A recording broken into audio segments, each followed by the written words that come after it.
반갑습니다. 오늘 예배는 우리 청년의 헌신으로 함께 하게 되었는데요. 우리 옆에 있는 분들과 함께 이렇게 인사해 볼까요? 함께함이 기쁨입니다. 함께함이 기쁨입니다. 우리가 예수님의 제자된 모습으로 살아가고 또 이렇게 함께 모여서 예배할 때 우리 하나님께서 우리의 예배를 기쁘게 받으실 줄로 믿으며 함께 찬양 시작하겠습니다.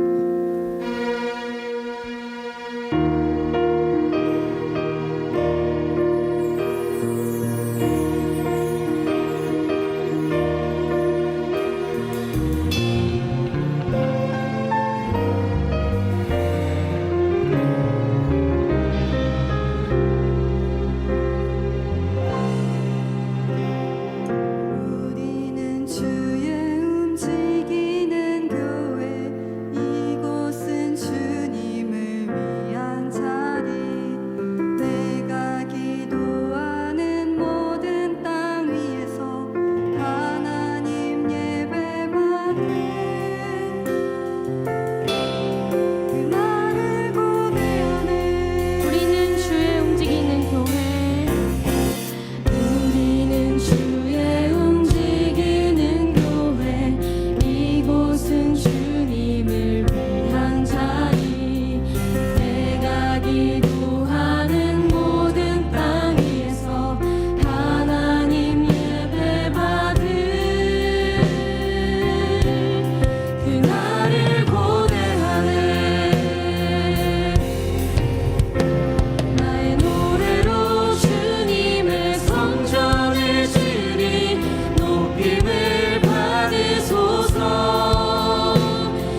될 수 있도록 우리가 늘 예배하는 마음을 가지고 살아가길 원합니다.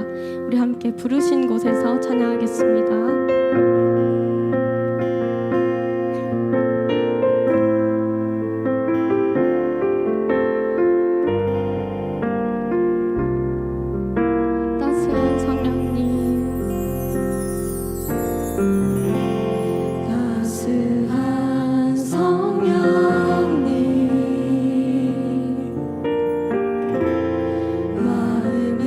마음으로 보내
각자 자리에서 우리 각자가 교회로 단단하게 설 수 있도록 이 시간 다 함께 기도하시겠습니다.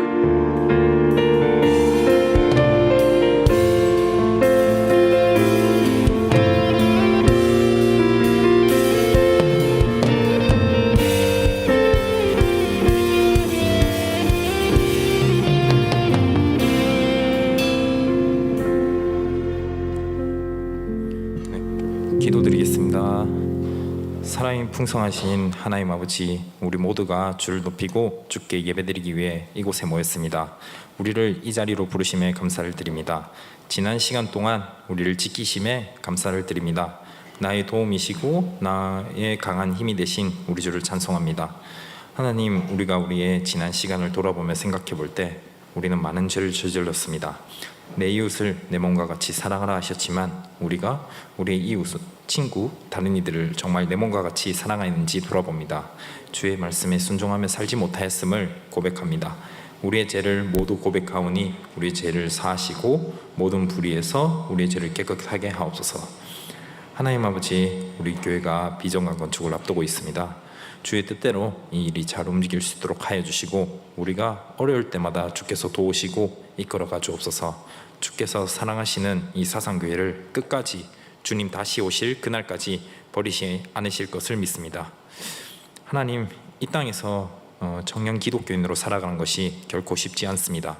세상의 많은 일들과 기독교인을 바라보는 시선, 그리고 그 외의 여러 많은 일들로 인하여 교회를 떠나는 청년들, 심지어는 주님을 떠나는 청년들이 늘어나고 있습니다.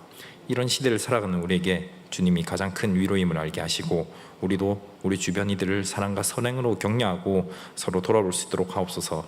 주께서 마지막에 하신 말씀, 세상 끝날까지 너희와 항상 함께 있으리라고 하신 말씀대로 우리와 함께 하옵소서. 우리 역시 주님과 함께하는 이 일상이 우리에게 가장 큰 이상임을 알게 하시고 우리가 폭풍과 같은 어려움 속을 걷고 있더라도 우리를 결코 놓지 마옵소서. 오늘 예배를 위해 기도합니다. 주의 말씀을 전하는 목사님께서 하나님께서 도우셔서 주님의 말씀이 잘 전달되고 듣는 우리도 오늘 예배를 통해 하나님의 말씀을 듣고 깨달아 어제보다 오늘도 오늘보다 내일도 변화되는 삶이 있기를 기도합니다. 뿐만 아니라 우리의 삶을 통해 주님을 드러내는 그리스도인이 되기를 바랍니다. 이 시간에 함께 예배를 드리는 모두에게 또한 이 예배를 드리는 어디에서든지 주의 은혜를 허락하옵소서.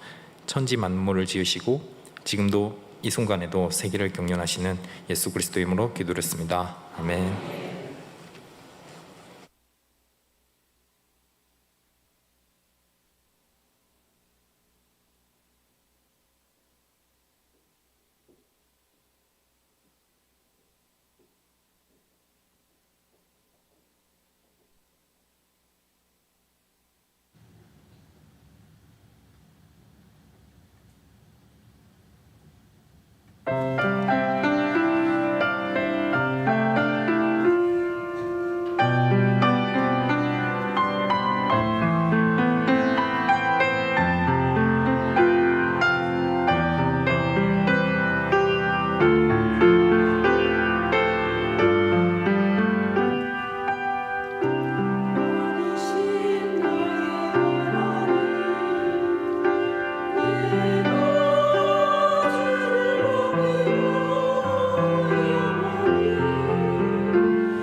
예, 말씀 봉독하시겠습니다. 오늘의 말씀은 시편 78편 70절에서 72절입니다.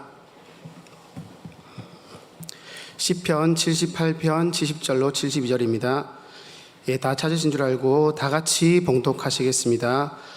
또 그의 종 다윗을 택하시되 양의 우리에서 취하시며 전양을 지키는 중에서 그를 이끌어내사 그의 백성인 야곱 그의 소유인 이스라엘을 기르게 하셨더니 이에 그가 그들의 완전함으로 기르고 그의 손에 능숙함으로 그들을 지도하였도다. 이 시간 분예일남고 교모로 계신 고광재 목사님께서 마음의 완전함과 손의 능숙함으로라는 제목으로 말씀 전하실 때 그 신은혜 받으시기 바랍니다.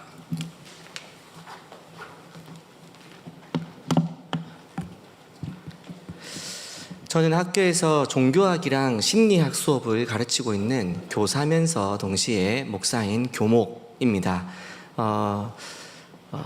그 분이엘 고등학교라는 곳에서 남자 고등학교인데요. 학생들은 지금 386명 정도 남학생들이 다니고 있고요. 예전에는 전교생 하면 2,000명 이렇게 되던 시절이 있었는데 지금은 한 반에 16명씩 있습니다. 3반이 16명씩 있고 8반 있고요. 그러니까 어떻게 보면은 야, 학교가 사이즈가 참 많이 작아졌구나 이제 그런 생각들을 하실 겁니다. 58년생들이 학력고사를 칠 때 100만 명이 쳤다 그럽니다. 그리고 90년대에 수능을 칠 때 이제 70만 명, 60만 명 이렇게 했는데요. 그 말은 한 세대 한 해에 태어난 인원이 100만 명에서 70만 명 뭐 이 정도가 됐었다 이런 얘기가 되겠죠. 2024년도에 태어난 아이들은 24만 명입니다. 100만 명에서 24만 명으로 줄어든 것입니다. 2022년에 태어난 아이들, 올해가 23년이니까요. 23년, 지금 우리가 23년 살고 있으니까 24년도에 나오는 통계, 23년도 출산 예정은 얼마일까요? 24만 명에서 증가할까요? 더 줄어들까요? 더 줄어들 것입니다. 조금만 있으면 20만 명 이하로 떨어질 것을 예상하고 있습니다. 아마 많은 학교들이 사라지게 되겠지요. 많은 학교들이 사라지게 될 것이고 교회들도 빈자리가 많아지게 될 것이라는 예측들을 하고 있습니다. 우리가 잘 알다시피 인구 그래프가 역삼각형을 그리게 될 것으로 예측하고 있는 것이죠. 50년대생, 60년대생, 70년대생들. 저희 아버지도 52년생이신데요. 아주 건강하십니다. 저희 아버지가 100세 이상까지 장수하시기를 기대하고 있습니다. 50년대생, 40년대생, 70년대생까지 다 120세까지 꽉꽉 채워서 장수를 하시고 그 뒤에 태어나는 다음 세대들이 20만 명씩 태어나면 한 아이가 어른을 몇백 명씩을 짊어지고 살아야 되는 그런 인구 구조가 되게 된다는 것입니다. 그런데 우리는 우리 다음 세대들에 대해서 어떻게 보고 있습니까? 오늘날 찬양 인도를 예배를 인도하고 있는 우리 청년들을 MZ세대라고 부릅니다. 우리 청년들이 가장 듣기 싫은 세대 구분이 바로 MZ세대라 그럽니다. 우리는 이제 어른들은 요즘 MZ세대들은 장난으로 MZ세대들은 이런 거 안 먹지? MZ세대들은 뭐 이런 거 싫어하지? 그냥 뭔가 소통하는 차원에서 말을 꺼내보지만 MZ세대들은 죄송한 표현입니다만은 그놈의 MZ 좀 그만하면 좋겠다 이런 생각들을 한다는 것입니다. 왜냐하면 더 이상 우리를 이상한 괴물 취급 안 했으면 좋겠다는 것이죠. 우리는 그냥 다음에 태어났을 뿐이고 우리도 조금 있으면 30대 되고 40대 되고 50대 될 건데 영원히 MZ세대로 머물러 있는 거 아닌데 우리 세대들을 이 대한민국 역사에서 다시 없을 악한 세대로 구분해 놓고 회복 불가능한 세대로 구분해 놓고 보고 있는 그런 관점들 때문에 청년들이 굉장히 상처를 받기도 하고 괴로워한다라는 그런 이야기들을 한다는 것입니다. 우리 청년들 오늘 헌신 예배를 하는데요. 힘내라고 격려차 안에서 박수 한번 할까요? 네. 앞으로 우리 청년들한테 요새 MZ들은 이런 말씀 하지 마시고 우리 땐 더 했다. 예. 여러분 MZ 세대들한테 그런 얘기를 많이 합니다. MZ 세대들은 요즘 것들은 뭐가 없다고요? 싸가지가 없다, 그런 얘기를 합니다. 어떻게 그렇게 싸가지가 없는지 이루 말할 수가 없다는 얘기들을 어르신들이 많이들 하십니다. 그런데 고대의 그리스에 있는 어떤 벽화에 적혀 있는 문구가, 그런 문구가 있다 그럽니다. 요즘 것들은 싸가지가 없다고. 2000년 3000년 전에도 요즘 것들은 싸가지 없는 세대였습니다. 외람된 표현입니다마는 50년생들이 태어나서 대학 들어갈 때 70년대에 여러분들께서, 우리 인생의 선배님들께서, 우리 장로님들께서 대학 들어갔을 때 70학번으로 71학번으로 그 시대에 대학 들어갔을 때 27년생 형님들이 보면서 무슨 생각했을까요? 35년생 선배들이 보면서 무슨 생각했을까요? 50학번이 무슨 생각했을까요? 야, 저것들 인간 되겠나? 대한민국을 맡겨도 되겠나? 그런 생각 안 했겠냐는 것입니다. 90학번 선배님들 계십니까? 90 손은 안 드셔도 됩니다만은 90학번 선배님들, 70년대 학교 다녔던 선배님들 볼 때는 90년대에도 대학교를 다니나? 90년대 대학교를 다닌단 말이야, 대단하네. 그런 생각들을 했을지 모릅니다. 언제나 20대, 10대는 기성세대가 이해하기 어려운 세대였고, 또 그 어려운 세대였던 10대, 20대는 조금만 시간이 지나면 기성세대에 편입이 됩니다. 그러니까요, 시간을 조금만 기다려 주시고 그 젊은 세대들을 자꾸 구분하려 하지 말고, 우리랑 다르다 생각하지 마시고, 우리가 걸어온 길을 지금 걸어가고 있다는 것을 생각하면서 좀 기다려주고 좀 참아줄 수 있는 우리 사상교회 선배님 여러분들 되시기를 간절히 부탁을 드리겠습니다. 저희 학교에서 어떤 학생에게 제가 이런 수업을, 심리학 수업에서 이렇게 질문을 했습니다. 행복과 스트레스는 주관적이다, 이렇게 얘기를 하면서 너는 지금 행복 지수가 1점에서 10점으로 봤을 때 너는 몇 점으로 생각하냐, 이렇게 질문을 했습니다. 그랬더니 이 학생이 저는 8점으로 하겠습니다, 그랬습니다. 8점. 사실은 5점인데 5점이라 말하면 쪽팔리고, 또 그렇다고 9점이라 말하자니 또 너무 교만한 것 같고, 적당하게 10에서 5 사이에 있는 8점을 골랐구나. 그랬더니 어떻게 알았어요? 이렇게 하는 거야. 행복지수를 8점으로 골랐는데요. 그랬더니 옆에 있던 친구가 이렇게 얘기했습니다. 내 내신 등급이네, 이렇게 얘기를 한 거예요. 못 얻으시는 세대들은 등급이 뭔지를 아예 모르시는, 학교 다닐 때 우리 막 등급도 없었고 수음이한 거 아이가, 이제 이렇게 생각하시니까 8등급이 몇 등급인지를 모르는 거예요. 그러니까 100등급까지 있으면 8등급이면 잘했네, 8등급이면 잘하는 것 같다, 이렇게 생각하시는 거고, 지금 현재 학교에서 1등급부터 몇 등급까지일까요? 9등급까지입니다. 9등급까지. 그러니까 8등급이라는 말은 무슨 말이에요? 받아가고 지금 입을 맞추고 있다는 얘기예요. 엎드려 있다는 거죠. 8등급이네, 내하고 등급이 똑같네. 그러니까 애들이 막 웃으면서 야, 니는 졸업하면은 니는 저기 짜장면 날라야겠다, 막 이렇게 얘기를 한 겁니다. 그때 친구가 그때 놀랍게도요, 성적이 낮을수록 행복도는 높을까요, 낮을까요? 희한하게도 높습니다. 놀랍게도 성적이 떨어지면 떨어질수록 행복도는 급격하게 올라가고요, 성적이 올라가면 올라갈수록 어떨까요? 행복도는 절벽처럼 떨어지는 이 놀라운 사실을 여러분들 우리가 아셔야 되는 겁니다. 근데 우리는 우리의 자녀들이 공부를 잘하기를 원하십니까? 못하기를 원하십니까? 잘하기를 원하죠. 무슨 일입니까 이게? 성적이 높아지면 행복도가 떨어진다니까요. 그럼에도 불구하고 이 학생이 어쨌든 자기는 8등급인데도 불구하고 이렇게 얘기하는 겁니다.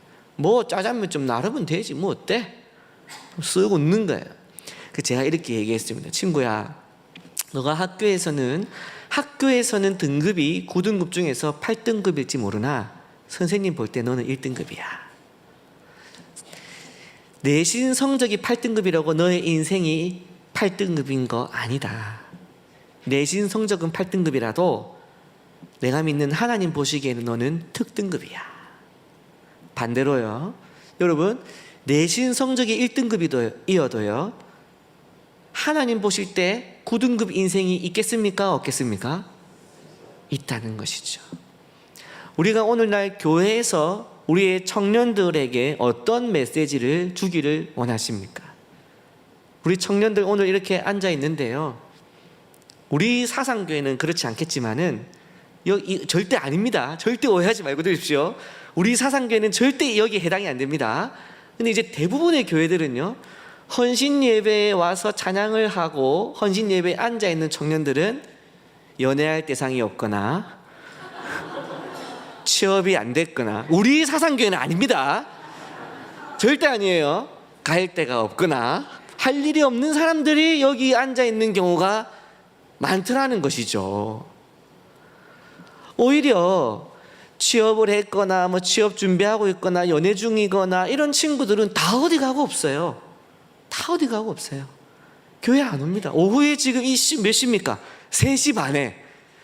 이 6월 달에 이 날씨 좋은데 제가 이 삼락공원 지나가지고 화명동으로 차 타고 오는데 전부 다 캠핑하고 있는 거예요. 근데 오니까 여러분들은 여기 찬양을 하고 있네. 이 무슨 일입니까? 그러니까 이들에 대해서 우리가 사실은 칭찬을 하고 격려를 하고 이들의 자기의 시간을 내어서 하나님을 예배하고 하나님께 영광 돌리는 것으로서 자기의 삶을 드리기로 결단하고 나온 청년들을 격려하기보다는 우리는 주로 누구에게 박수를 보냅니까?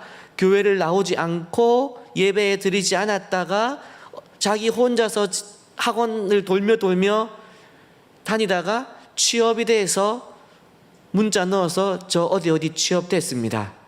주보에 광고 내주고 칭찬해주고 격려해주고 박수 쳐주고 그렇게 하지 않느냐 하는 것입니다. 제가 고등부 사역을 하는데 고등부에서도 학생들이 있으면 고3 돼가지고 1년 동안 교회를 안 나왔다가 서울대를 합격했다 생각해 봅시다. 1년 동안 교회를 안 나왔어도 서울대 합격하면은 할렐루야, 주님 큰 영광 받으시겠다 하던 게 우리의 지난날의 모습이 아니었나 하는 것이죠. 오늘날 학생들이 학교, 학원, 집에서 끝없이 듣는 얘기는 공부해라, 취업해라, 직장 가져라, 돈 벌어라, 끊임없는 압박감 속에 살아가고 있습니다. 그 가운데서 교회가 줄 메시지는 돈 벌어라, 공부해라, 1등해라, 올라가라, 높아가라가 아니라 구별되라, 거룩해라, 하나님 앞에 헌신해라, 하나님 말씀에 순종하고 충성해라, 색다른 구별된 메시지를 우리가 줄 수 있어야 하고, 또 그렇게 순종하며 살아가는 청년들을 제대로 격려할 수 있는 교회가 되어야 하지 않겠나, 그런 생각들을 해보게 됩니다. 우리 오늘 이렇게 예배를 헌신하러 와는 이 청년들 뭐 다시 박수 치는 건 아니지만 정말 나가면서 얼굴 꼭 기억해 두셨다가 취업이 늦어져도 결혼이 늦어져도 그러니까 너무 섭섭한 게 뭐냐면 내가 청년부에서 봉사하느라고 연애도 못하고 취업도 좀 늦어지고 그랬는데 교회에서 나중에 시간 지나면 뒤늦게 하는 소리가 니는 연애도 안 하고 뭐 했노? 니는 취업 준비 안 하고 뭐 했노? 그러면 청년들의 마음이 무너지는 거예요. 오늘 우리 회장님이 기도하면서 얘기했던 것처럼 청년들이 왜 교회를 떠납니까? 끊임없는 비교와 끊임없는 압박감들을 밑 위에서부터 눌러대니까 더 이상 견디지 못하고, 그래 결국 우리한테 원하는 것이 좋은 직장과 또 결혼을 하는 것이고 돈 많이 버는 것을 우리에게 원하는 것이라면 내가 주일날 교회 와서 시간 낭비하느니 나가서 취업을 준비해서 돈을 많이 벌겠습니다. 돈 많이 벌어서 제가 금이 환영하겠습니다. 그래서 교회를 떠나는 경우들이 많이 있더라는 것입니다. 우리 청년들이 마음껏 교회에서 봉사하고 또 봉사하고 헌신하고 하나님 기쁘시게 하는 청년들이 더 칭찬받는 우리 사상교회 되기를 주님의 이름으로 축복합니다. 네. 우리 학생들에게 제가 하는 수업 중에 또 한 가지는요, 사건보다 해석이 중요하다라는 얘기를 합니다. 사건보다 해석이 중요하다. 학생들 중에서 참 가난한 형편에 태어난 아이들이 있습니다. 어려운 형편에 처해 있는 아이들이 있습니다. 오늘날 결혼하는 비율보다 이혼하는 비율이 더 높아졌다는 통계를 들어보신 적 있으실지 모르겠습니다. 한 반에 16명이 있으면요, 그 중에 절반 정도는 이혼을 했거나 이혼을 할 예정이거나, 부모님이 고2, 고3까지 좀 참아줬다가 고3과 동시에 이혼을 하거나 졸업과 동시에 이혼하는 경우들이 많이 있습니다. 어떤 아이는요, 태어나서 5살 때 엄마 아빠하고 싸우고 이혼한 것을 기억하노라고 저에게 이야기를 했습니다. 제 딸이 6살인데 5살 때 엄마 아빠의 싸움을 기억한다는 얘기를 듣고 제가 소스라치게 놀랐습니다. 아이들이요, 그 어떤 그 상처와 그 괴로움들을 품고 지금 청소년기를, 청년의 때를 지나가고 있는 것입니다. 이런 청년들과 청소년들에게, 다음 세대들에게 우리가 해줘야 될 이야기 한 가지는, 너에게 무슨 일이 일어났느냐 보다 그것을 네가 어떤 시각으로 바라보고 어떻게 받아들이는가가 더 중요하다는 얘기를 우리가 주어야 하겠습니다. 오늘 우리 청년연합 헌신 예배이기 때문에 제가 우리 청년들에게, 우리 청년들이라고 했지만 대학부부터 우리 이음까지 40대, 50대 끝까지가 우리 지금 청년에 다 속해 있지 않습니까? 이 청년들 모두가 똑같이 우리에게 일어나는 수많은 괴로운 일들이 있지 않느냐는 것입니다. 그런 일들이 일어났을 때 내가 교회 청년부로 열심히 봉사했더니 되는 일도 없고 하는 일마다 실패하고, 다른 애들은, 교회 안 다니는 애들은 잘만 사는데 나는 어렵게만 살아가고, 그렇게 할 때 우리가 무슨 얘기를 해줄 것이냐, 그것을 볼 때에 너한테 지금 일어난 일보다 그것을 네가 어떻게 받아들이느냐, 사건보다 해석이 더 중요하다, 이런 이야기를 저는 청년들과 청소년들에게 많이 이야기를 하는데요. 그 얘기를 하면서 저에게 아무런 사건과 사고가 없으면 아이들은 잘났다, 그래 너는 사건과 사고가 없으니까 어떤 일이 일어나는지보다 그거를 해석하기 나름이라고 말하는 거 아니냐, 이렇게 생각할 때가 있겠죠. 그래서 이제 저의 삶을 이렇게 나누어 봅니다. 저희 어머니는 저희 아버지가 목회를 하셔가지고 27년간 목회하시고 이제 은퇴를 하셨거든요. 그래서 작년에 새롭게 담임 목사님을 위임을 하고 이제 원로 목사로 은퇴를 하셨는데요. 그 개척을 해서 27년 동안 교회는 50명을 넘어본 적이 없습니다. 항상 작은 개척교회 지하 2층에 있는 그 교회에서 어렵게 목회를 해 가셨어요. 그 중에 그렇게 하던 중에 사역이 힘드니까 참 목사님들이 성품이 좋으세요. 저는 성품이 별로 안 좋은데 저희 아버지는 성품이 얼마나 좋으신지 스트레스를 안 받으세요. 사건보다 해석이 좋으세요. 어떤 일이 일어나도 괜찮지 뭐, 그럴 수 있지 뭐. 자, 남편이 스트레스를 안 받으면 사모님이 오롯이 스트레스를 다 받아야 되는 거예요. 남편 목사님이 적당히 스트레스를 받아줘야 되는데 남편 목사님은 스트레스가 전혀 없어요. 항상 지상낙원이에요. 목사님이 지상낙원이라는 말은 사모님은 지옥이에요, 지옥. 엄청난 스트레스를 받으셨어요. 성도들끼리 싸워도 아버지께서는 아무 찾아와서 얘기해도 대답도 안 하시고, 스님을 하지 그랬노, 이렇게 어머니께서 말씀을 많이 하셨는데 그 뭐 반응이 없으니까요. 그러면 누구를 찾아가야 됩니까? 결국 개척교회 사모님이 얘기를 다 들어야 되는 거예요. 얘기 다 들어가지고, 그래서 어쩔 수 없이 해결책을 한번 내놨다가 해결이 되면 감사한 일이지만 해결되는 비율보다 해결 안 되는 비율이 더 많지요. 그러면 그 모든 책임은 누가 져야 됩니까? 사모님이 또 다 지는 거예요. 그러면 이제 우리 어머니가 집에 와서 말씀을 하시는 거죠. 당신이 책임을 좀 져라.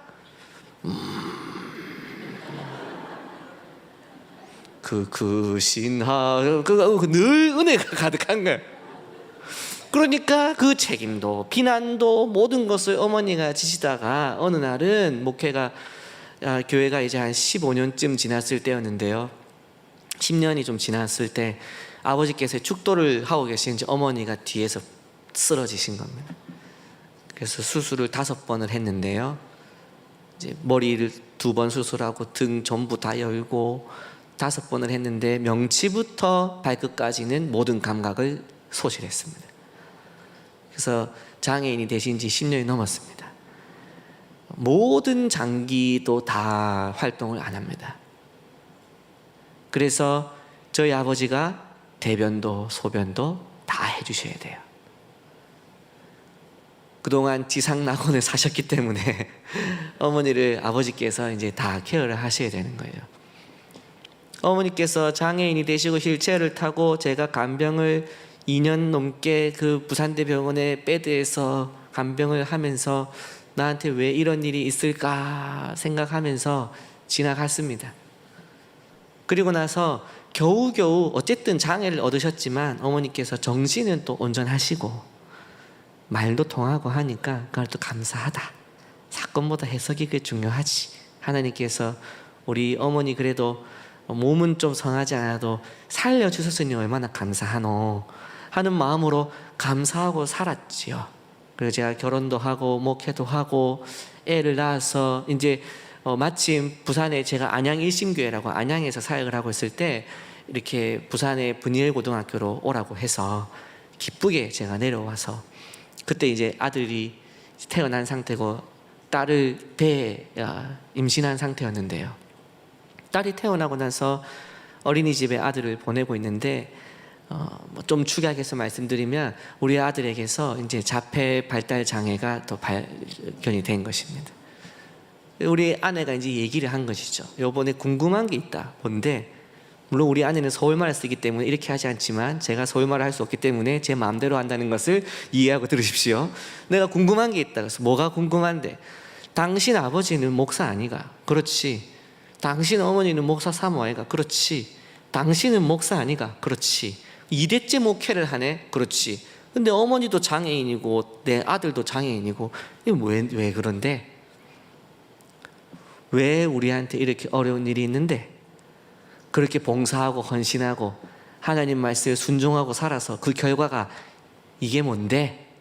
이걸 물어보는 거예요. 교회 가기 싫은 거야, 아내도.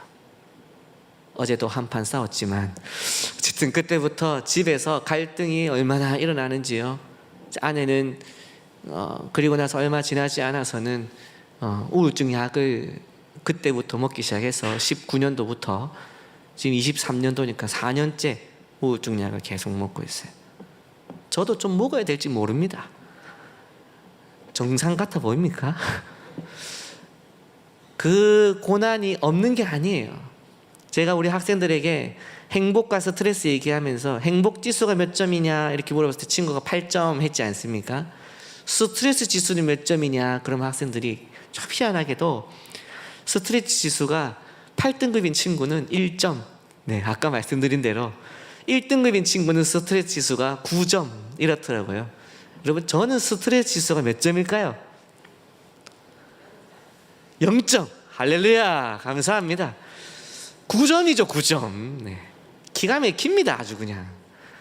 저에게 일어나고 있는 사건, 사고, 상황들, 저의 삶의 정황을 바라보자면 아유 어떻게 이 다음 내일을 내가 소망으로 바라보고 살아갈 수 있겠는가 하는 마음들이 들 때가 많은 것이죠. 많은 것이죠. 낙심되는 일도 많고요. 우리 청년 여러분도 그렇지 않습니까? 스트레스 지수가 0점입니까? 아니죠. 행복 지수가 10점입니까? 아니죠. 네. 오늘 막 그냥 겨우겨우 우리가 다 살아가고 있지 않습니까? 그런데요, 제가 학생들에게 이렇게 얘기했습니다. 얘들아, 나는 스트레스 지수는 9점이야. 근데 행복 지수는 10점이야. 할렐루야. 왜냐면 우리에게 그리스도의 복음이 있기 때문에 그런 줄로 믿습니다. 네. 하나님께 주시는 은혜가 있기 때문에 우리의 삶이 고난 가운데 있어도 우리에게는 행복이 있는 줄로 믿습니다. 고려신학대학원의 하재성 교수님이 쓴 책 제목이 기가 막힌 제목이 있습니다. 특별한 부르심, 특별한 아픔. 저의 아들이 발달 장애가 있다는 것을 알게 되면서 동시에 저에게는 운명적으로 불가피한 사역이 하나 생겼습니다. 무엇이겠습니까? 장애인 사역이죠. 저희 어머니가 휠체어 타는 데까지만 해도 그래 뭐 사람이 살다가 보면 휠체어를 탈 수도 있고 목발을 집을 수도 있지 하고 그냥 말았습니다. 그랬는데 아들이 발달장애 자폐라는 것을 알고 나니까 이 세상의 모든 자폐인들과 발달장애인들은 다 내 아들 내 딸인 거예요. 이들을 위해 내가 할 수 있는 일은 없을까? 아직 당장은 제가 뭔가를 하고 있지는 않지만 교회에서 제가 사역하는 금정구에 있는 교회에도 아직 장애인 부서가 없거든요. 그런데 느낌적인 느낌으로 제가 만들어야 될 것 같은 느낌이 있는 거예요. 근데 제가 그것을 하고 싶겠습니까? 안 하고 싶겠습니까? 안 하고 싶습니다. 장애인 부서 하나 더 한다고 사례를 더 주는 것도 아니고 누가 칭찬해 주는 것도 아니고 힘만 들어요. 힘만 들어요. 근데 안 할 수 없는 이유는 하나님께서 저를 그쪽으로 부르시기 때문입니다. 오늘 우리가 시편 78편의 70절을 보면 또 그의 종 다윗을 택하시되 양의 우리에서 취하셨다 말하고 있습니다. 우리 사랑하는 우리 성도님들과 우리 청년 여러분, 여러분들이 청년의 어떤 찬양 반주자로 또 청년위원장으로 또 교회에서 봉사자로 교사로 권사로 장로로 집사로 부르심 받은 것은 내가 하고 싶어서 한 것이 아니라 하나님께서 우리를 그 양의 우리 삶의 현장에서 잡아서 끄집어내서 그 자리로 옮기셨다는 것을 믿으시기 바랍니다. 저를 한번 따라해 보시겠어요? 우리가 할만해서 하는 게 아닙니다. 예. 여러분, 우리 오늘 찬양 인도한 자매가 이거 뭐 할 일이 없어가지고 찬양 인도 했겠습니까? 아니에요. 취업 준비도 해야 되죠. 또 사람도 만나야 되죠. 할 일이 얼마나 많은데요. 할 일이 얼마나 많은데요. 그렇습니까? 안 그렇습니까? 할 일 많죠? 예. 할 일이 지금 막 너무 많은데 그 가운데서도 오늘 이 연합 헌신 예배를 위해서 시간을 내고 해가지고 오늘 이 자리를 마련한 것이죠. 여러분들도 마찬가지 아닙니까? 식당 봉사를 하시는 권사님들, 차량 봉사하시는 집사님들, 장로님들, 안내를 서시는 집사님들, 오늘 중창으로 찬양을 섬기신 집사님, 권사님들, 할 일이 없고 삶이 너무 평안해서 너무 심심해서 중창을 하셨습니까? 대답을 참 못하시잖아요. 너무 화가 나가지고. 누가 할 일이 시간이 남아 돌아가지고 봉사하는 사람이 어디 있습니까? 우리 교회에요, 아무도 할만해서 하는 사람이 없습니다. 모두가 우리 마음속에 무슨 생각입니까? 네, 올해까지만 하고 이놈의 봉사를 내가 이제 안 해야지. 지금 이제 여름 수련회, 여름 성경학교 앞두고 지금 예산이랑 뭐 이것 때문에 지금 대판 싸우셨죠? 조용한 거 보니까 싸우셨네요. 대판 싸우셨을 겁니다. 예산도 모자라죠. 일정도 뭐가 안 맞죠. 뭐 교육자는 스케줄이 이상하게 짜왔죠. 막 분명히 이런 일들이 교회들마다 일어날 것이란 말이에요. 그러면서 속으로 무슨 생각합니까? 내가 부장을 7년째 했는데 드디어 때가 되었다. 내년에는 그만둬야지. 식당 봉사를 내가 15년을 했는데 15년이면 그만해야지. 내년에는 그만둬야지. 다 그 생각을 하는 거예요. 그러나 우리 사랑하는 사상교회 성도님 여러분, 우리가 다시 한번 저를 따라 하겠습니다. 우리가 할만해서 하는 거 아닙니다. 하나님이 좋아하시기 때문에 합니다. 예. 제가 고등학교 때 기타를 배웠는데요, 그 이유는 제가 좋아하는 짝사랑하던 여학생이 기타 치는 남학생을 좋아해서 배웠습니다. 오로지 그 여학생을 기쁘게 하기 위해서 기타를 배운 것이죠. 제가 치고 싶어서 친 게 아니에요. 사랑은요, 상대를 기쁘게 하는 행동을 하는 것입니다. 우리가 봉사를 하고 우리가 하나님 말씀에 순종하는 이유는 하나님을 사랑하기 때문이에요. 하나님께서 우리에게 그것을 원하시기 때문이에요. 우리가 그 하나님의 말씀에 순종하고 하나님이 기쁘시게 할 만한 행동들을 끝까지 이어나갈 때 하나님이 기뻐하시고 하나님이 우리를 통해서 영광 받으신다는 것을 믿으시기 바랍니다. 네. 진짜 올해는 그만둬야지, 진짜 올해는 그만둬야지 생각하신 성도님들 계시면은 그 마음 접으시고 한 10년만 더 하시죠. 제가 어디 가서 이렇게 말씀드리면 참 웃고 계시다가 10년만 더 하시죠 그러면은 말씀 좀 심하게 하시네, 1년만 더도 아니고 10년 더는 좀 너무 심한 거 아닌가 이렇게 하시는데, 하나님께서 시키시는 만큼 기쁨으로 충성하고 순종하시는 여러분 되시기를 주님의 이름으로 축복합니다. 네. 우리 청년들과 우리 성도님들에게 오늘 헌신 예배 겸 우리 봉사자들도 아마 분명히 계시기 때문에 오늘 우리가 할 만해서 하는 게 아니고 하나님이 우리에게 이것을 하기 원하시기 때문에 한다, 이런 말씀을 드리고 있습니다. 오늘 설교 제목은 마음의 온전함과 손의 능숙함인데요, 사실 이 말씀이 봉사자들에게 또 헌신자들에게 늘 부담이 되는 본문이에요. 뭐냐면 하나님이 우리를 부르신 것까지는 알겠는데 72절을 보니까 다윗이 하나님의 부르심을 따라서 양을 지키는 자로 나왔는데 자기 마음의 완전함으로 기르고 손의 능숙함으로 지도했다 얘기하는 겁니다. 아, 성품도 좋고 능력도 있어야 하는구나. 저는 안 맞습니다. 저는 성품도 안 좋고 능력도 안 되니까 목사님 저는 그만두는 게 맞겠습니다. 이런 논리로 우리가 가게 될 때가 있다는 것입니다. 그러나 오늘 이 말씀이 얘기하는 의미는 다윗이 성품이 준비되었던 자라는 뜻이 아니고 다윗이 능력 있는 자였다라는 말이 아니고 다윗의 연약함 위에 하나님께서 능력을 주셔서 약한 자를 강한 자로 만들어 쓰셨다는 것을 의미하고 있음을 기억하시기 바랍니다. 고린도후서 12장 9절에서 10절 말씀 우리가 잘 아실 텐데요, 제가 한번 읽어드리겠습니다. 고린도후서 12장 9절에서 10절입니다. 나에게 이르시기를 내 은혜가 내게 족하도다. 이는 내 능력이 약한 데서 온전하여 짐이라 하신지라. 그러므로 도리어 크게 기뻐함으로 나의 여러 약한 것들에 대하여 자랑하리니 이는 그리스도의 능력이 내게 머물려 하려 함이라. 여러분, 이 9절 말씀에서 우리가 볼 수 있는 것은 약할 때 강하게 하신다라는 말씀과 또 그리스도의 능력이 내게 머물게 하려 함이라 라는 이 표현입니다. 우리의 연약한 그 지점, 이 연약한 지점이 있다면 내 몸에 바로 이곳이 그리스도의 능력이 머무는 자리라는 것이죠. 무슨 말인지 이해되시죠? 저의 아들이 장애가 생겼다는 것은 저에게 하나는 수치이기도 하고 하나는 저의 불편이기도 합니다. 그러나 바로 그 지점에 하나님의 능력이 임한 줄로 믿습니다. 여러분들의 삶에 연약함들이 여전히 남아 있습니다. 주일학교 부장하기에는 성품이 너무 괄괄하시네요.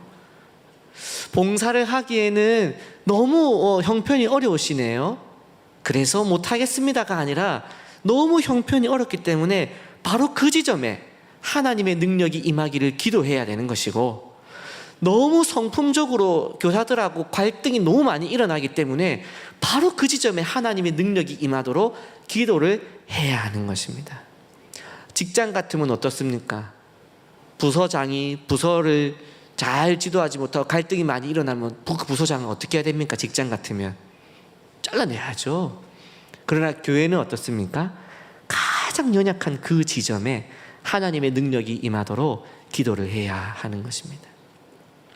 청년들도 아마 여름 수련회 준비를 하게 될 텐데요, 여름 수련회 이번에 가십니까? 청년들? 네, 우리 회장님은 여기 계시고 부회장님은 어디 계십니까? 네, 저기 계시고 총무님은 어디 계십니까? 잠시 담배 태우러 저기 계시네요. 네. 자, 회장님하고 저기 부회장님하고 총무님이 떨어져 앉아 계시는 거 보니까 갈등이 심각합니다. 지금 이루 말할 수 없는 갈등이 지금 빚어지고 있는 겁니다. 이 갈등을 어떻게 해결해야 되느냐? 예? 지금 갈등 없습니다. 지금 이렇게 얘기하니까 갑자기 세 분 다 얼굴 벌개져가지고 갈등 없습니다만은 어쨌든 우리가 모여가지고 하게 되면은 어려움들이 있지 않겠습니까? 그렇다고 해서 그럼 니는 그만둬라. 회장이 막 결정을 빨리 못하고 막 지지부진하면은 그만둬라, 탄핵시켜라 하는 것이 아니라, 회장이 성품적으로 이런 연약함이 있으면 바로 그 지점에 하나님의 능력이 임하도록 우리 청년들이 기도해 주시기를 부탁드립니다. 영 못하겠죠. 도저히 못 견디겠죠. 이게 이제 우리가 극복해야 될 숙제들인 것입니다. 우리가 관성적으로 한국 사회 속에서 살아가면서 약한 것은 잘라내고 느린 것은 버리고 빠르고 강하고 똑똑한 것들만 챙겨가는 문화가 우리에게 있지 않았나 생각을 해봅니다. 그것이 교회에도 있었던 것이죠. 그런데 제가 이런 말씀을 드리게 된 이유는 저의 아들이 느린 아이가 되다 보니까, 초등 1부 지금 들어가는데 8살이 돼서 제가 섬기는 교회에 우리 애 한 명을 위해서 교사가 4명이 붙어야 돼요. 그 정도 같으면 제 아들이 안 나가주는 게 민폐를 더는 일입니다. 그런데 교회에서도 그렇고 저도 그렇고 이것을 우리가 해나가고 저는 계속 얘기했어요. 너무 미안하고 민망해서 그냥 집에 있겠습니다. 아닙니다. 나와 봅시다. 교사가 몇 명이 들더라도 힘든 애를 우리가 케어해 봅시다. 우리가 사역을 해나가면서, 청년 사역을 해나가면서, 청년 모임을 해나가면서 어려운 점들이 분명히 있을 것입니다. 그것을 빨리 해결하려 하기보다는 최고 느린 속도에 맞추어서 마침내 함께 갈 수 있는 길을 찾아낼 수 있는 청년들 되기를 주님의 이름으로 축복드립니다. 회장님의 얼굴이 급격히 어두워지고 계시네요. 이제 말씀을 맺도록 하겠습니다. 앞서 말씀드렸던 대로 우리가 지금 여러 직분들을 맡고 하고 있는 것은 우리의 능력이 있어서 내지는 우리가 할 만해서 하는 것이 절대 아닙니다. 우리는 시궁창 같은 삶을 지금 살아가고 있었어요. 땀이 나고 피가 터지고 눈물 나는 삶을 살아가고 있습니다. 그런 가운데 하나님께서 교회로 나와서 나의 백성들을 목양하라, 내 어린 양을 치라, 주님께서 부르신 것입니다.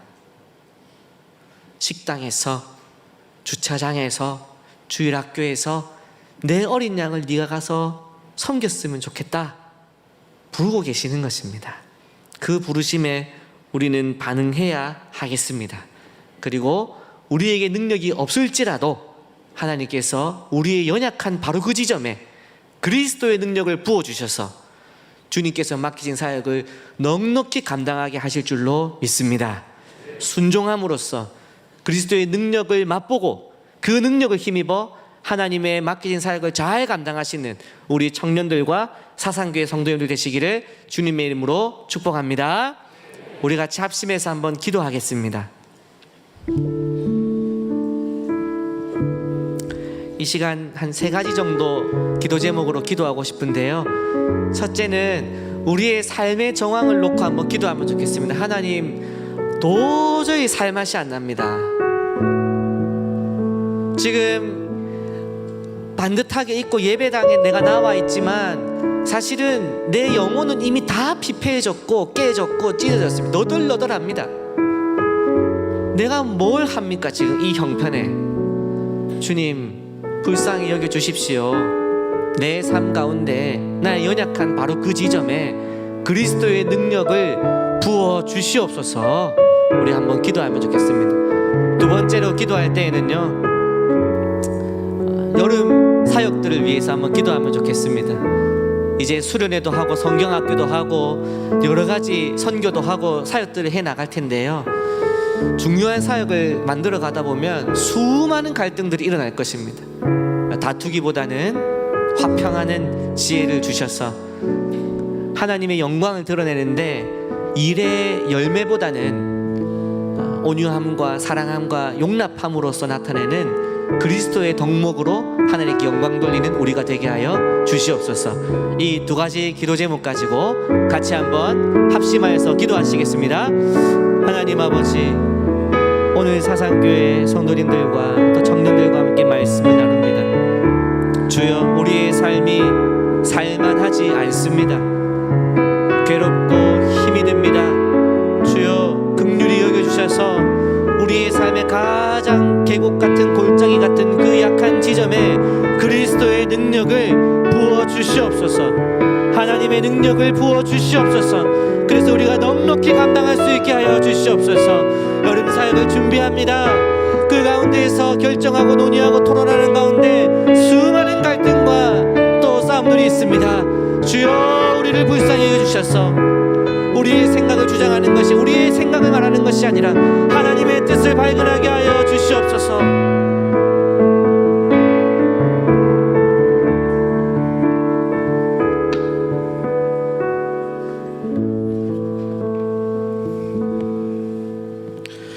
예, 말씀 감사합니다. 이 시간 우리 다 같이 주가 일하시네 찬양 드리겠습니다.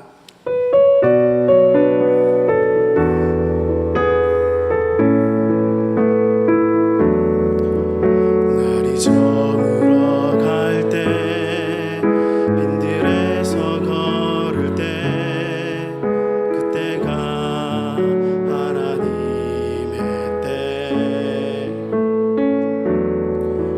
내 힘으로 안 될 때, 빈손으로 걸을 때, 내가 고백해 여호와 이래. 날이 저물어 갈 때, 빈들에서 걸을 때, 그때가 하나님의 때.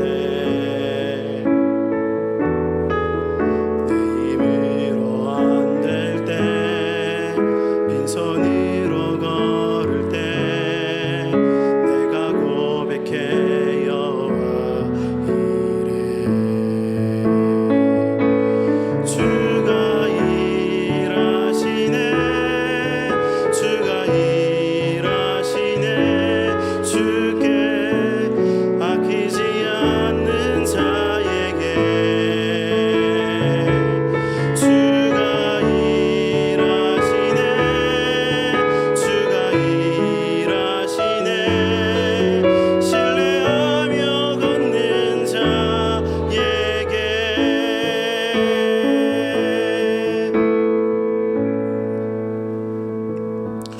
이 시간 우리 목사님께서 우리를 위해서 기도 제목을 주시고 다 같이 합심 기도하셨지만 다시 한번 더 합심 기도했으면 좋겠습니다. 우리 청년사역위원회와 그리고 이음부 그리고 청년을 위해서 기도했으면 좋겠습니다.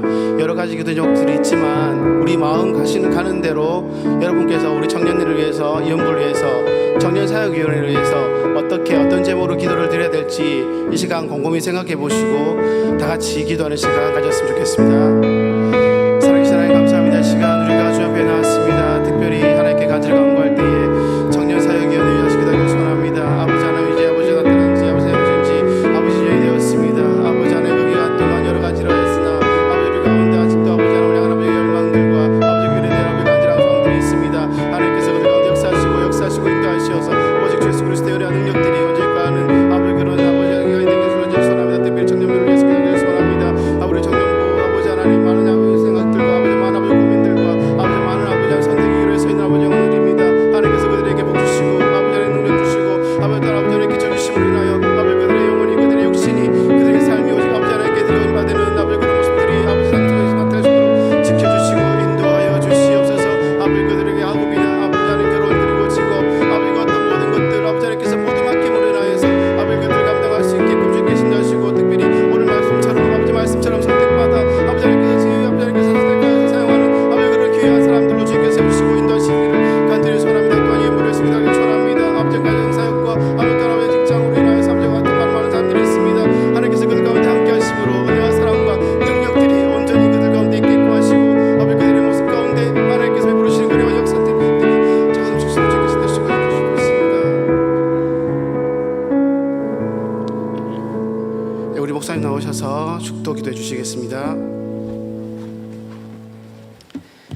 하나님 아버지, 오늘 우리에게 말씀으로 또 깨우시고 또 말씀으로 격려해 주심에 감사를 드립니다.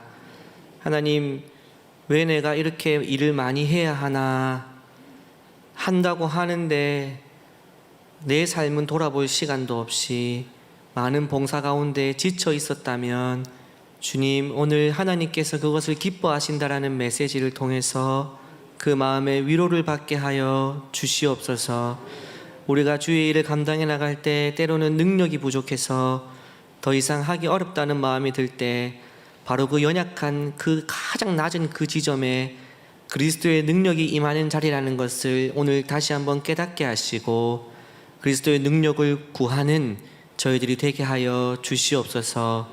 교회에서 연약한 자들을 더 돌아보게 하시고 특별히 다음 세대인 청년들과 또 어린이들을 우리와 다른 종자로 바라보는 것이 아니라 우리가 걸어온 길을 조금 늦게 걸어오고 있는 우리의 자녀들임을 기억하며 그들을 사랑하고 기다려줄 수 있는 우리 성도들 다 될 수 있도록 복을 더하여 주시옵소서.